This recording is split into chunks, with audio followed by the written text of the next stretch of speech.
gorgeous lady, Bonnie Blacklips, is the other half of the Storytellers Guild of Castleton. Oi, Silver, hold that. Now it's your evidence. So hello! Good day. I didn't see it. I was nowhere near you. Cut up, move it. It was a wonderful weekend, and obviously I'm already running a bit behind, so I've got a quick story for you all, if you will lend me your ears for just a bit longer. It's a sad story, I hate to say, but it is an important story. How many of you know of your Greek myths? Greek myths? Yes, see? You've got a few people who enjoy it. Well, the quick one I'm going to tell is about Orpheus and Eurydice. I didn't do that. See, Orpheus was a lute player, and he was known throughout all the realms.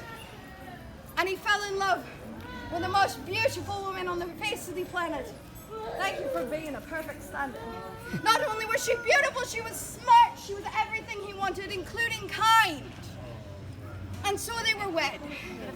And a soothsayer came to their wedding, and unfortunately he told them that they would be the happiest anyone had ever been, but that it wouldn't last.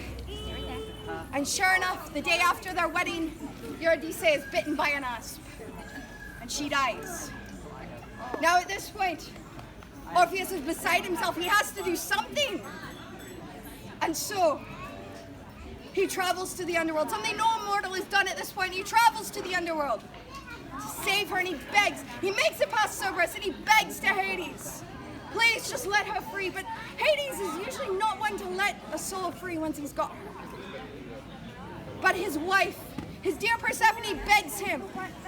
And since he is a good husband, he agrees.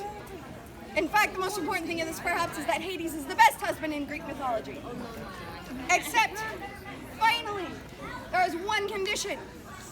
He is not to look back at her while she is still a ghost. He cannot look at her until they've come back from the underworld. And so, he has to lead her through the underworld by the hand, without looking at his dear love. And they almost make it finally there to the steps of the underworld. And she makes, ah! And he turns around in fear. And he loses her forever. And it's an absolutely miserable story. But the point is, you have to live in the moment, you have to live in the now. You don't have to worry about the fact that you're going to lose love. Just enjoy that you have love at the moment.